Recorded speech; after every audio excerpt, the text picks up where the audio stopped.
순천, 신안 이 보성 지역의 전남 갯벌이 내년 7월 유네스코 세계자연유산에 등재될 가능성이 크다고 합니다. 유네스코 세계자연유산으로 신청된 충남 서천 그리고 전북 고창 그리고 전남의 신안과 이 보성 순천 갯벌에 대해서 지난주 세계자연보존연맹이 현지 실사를 마쳤는데요. 일단 긍정적인 평가들이 나오고 있다고 하네요. 이 전남 갯벌의 가치에 대해서 오늘 한번 짚어보고요. 또 유네스코 세계자연유산에 등재되는 그 의미에 대해서도 살펴보겠습니다. 순천대학교 생물학과 박경 교수 연결합니다. 안녕하세요, 교수님. 예, 안녕하세요. 네, 예. 교수님, 이 갯벌이 갖고 있는 가치부터 한번 짚어주시겠습니까? 네, 그 갯벌은 이제 그 자연 생태계 중에서 굉장히 생산성이 높은 그런 생태계이고요. 네. 그리고 또한 요즘에 이제 바다 생태계의 그 이제 문제점들이 많이 지적되고 있잖아요. 특히 이제 바다의 어족 부족해지고요.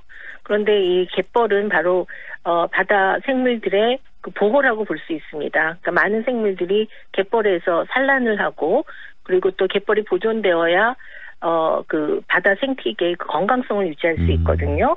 그래서 갯벌은 굉장히 중요한 가치를 갖고 있는 그런 지역이고요. 예전에 뭐 이렇게 좀 불필요한 것 이런 것 쓸데없는 짓을 한다 뭐 이런 말 할 때 네.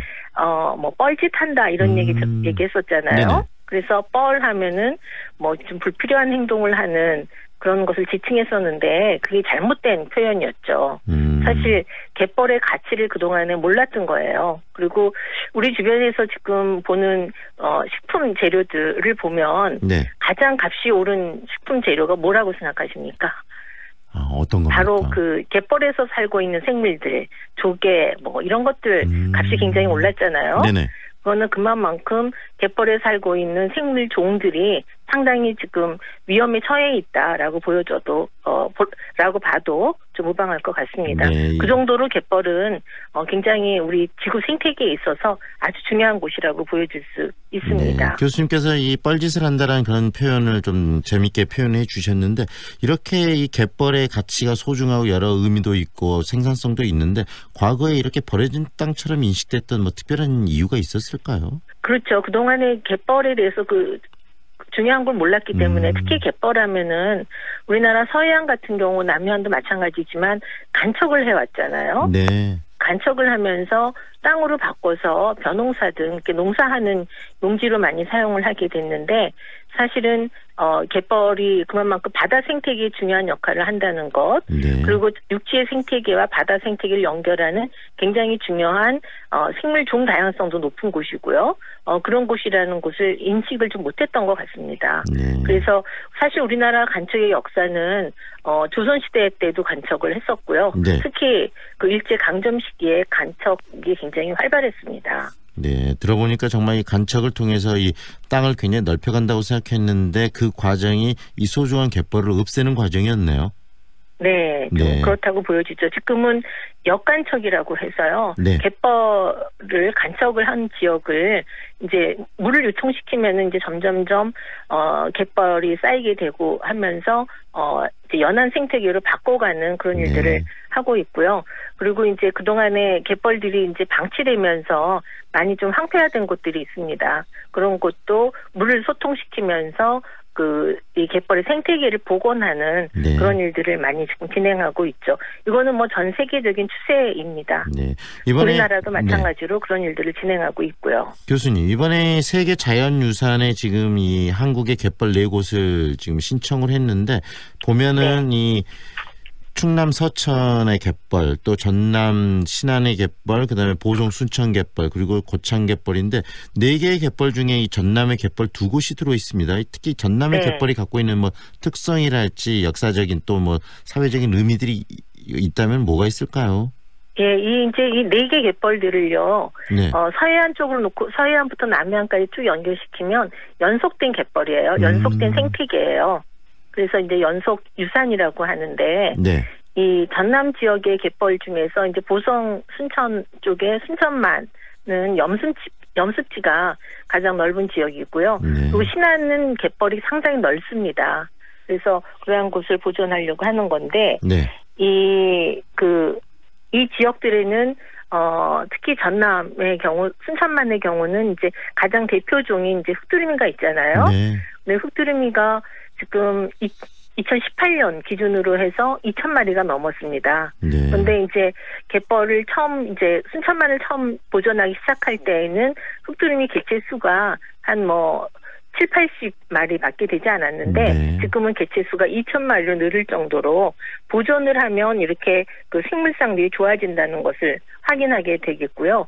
그리고 신안갯벌과 보성 순천만에 있는 갯벌들은 이 생물 생산성이 굉장히 높은 곳이고요. 네. 그래서 이 갯벌의 가치가 굉장히 중요하게 여겨지는 곳이고, 특히 또 이런 곳에는 짱뚱어, 농개, 개들 이런 다양한 생물들이 서식하는 서식지고, 그리고 또한 멸종 위기종들, 특히 순천만의 경우는 붉은발 말똥개 같은 멸종 위기 저서 무척추 동물이라고 하는 이런 종들이 네.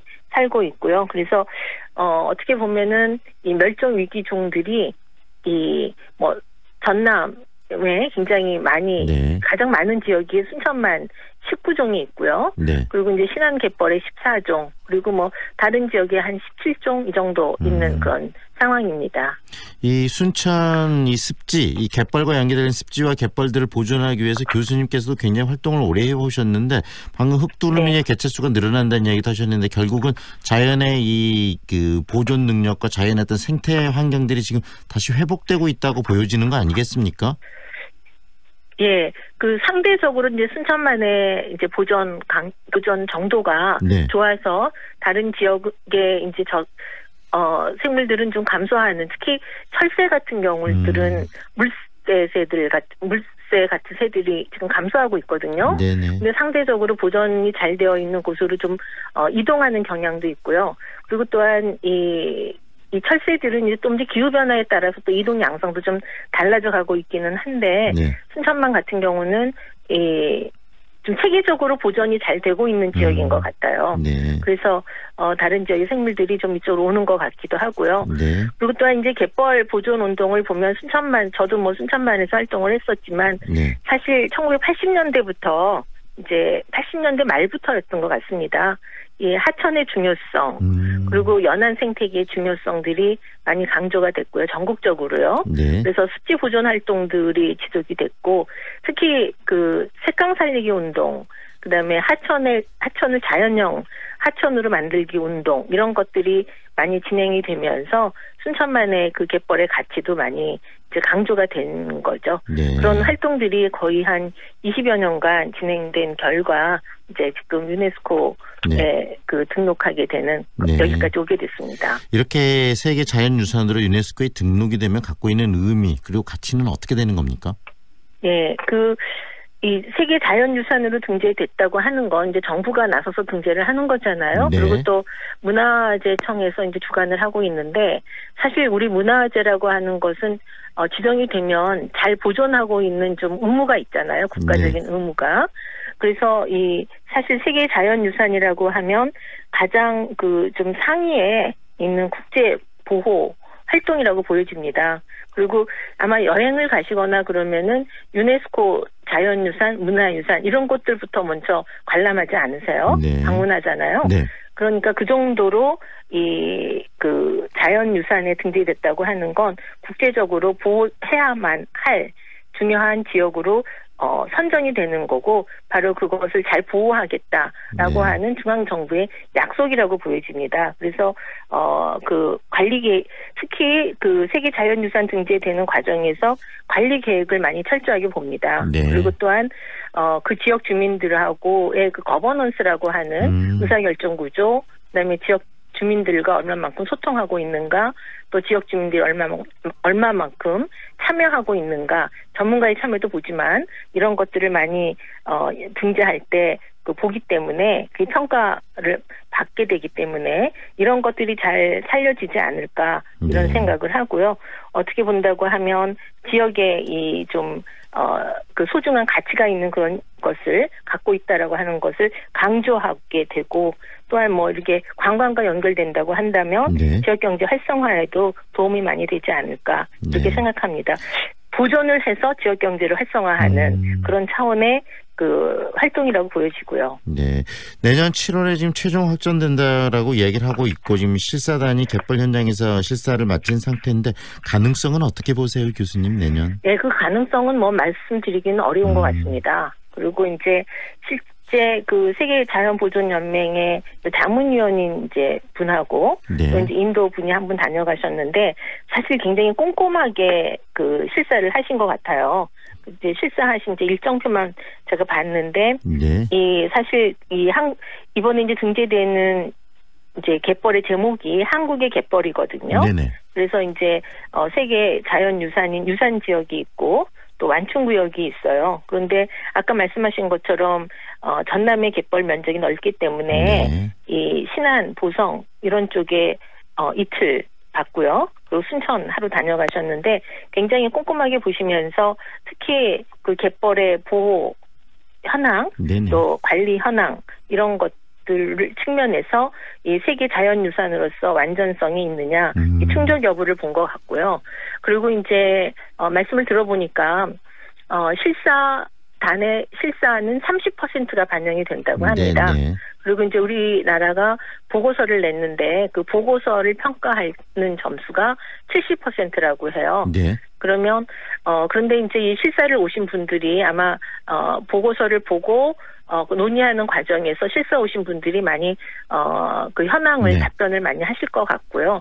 그래서 뭐 지금 판단을 할 수는 없는 그런 상황인 것 같습니다. 기대를 일단 하면서 좀 추이를 지켜봐야 되겠네요. 네, 예, 예. 네. 교수님 오늘 말씀 잘 들었습니다. 고맙습니다. 예, 고맙습니다. 지금까지 순천대학교 생물학과 박기영 교수와 함께 했습니다.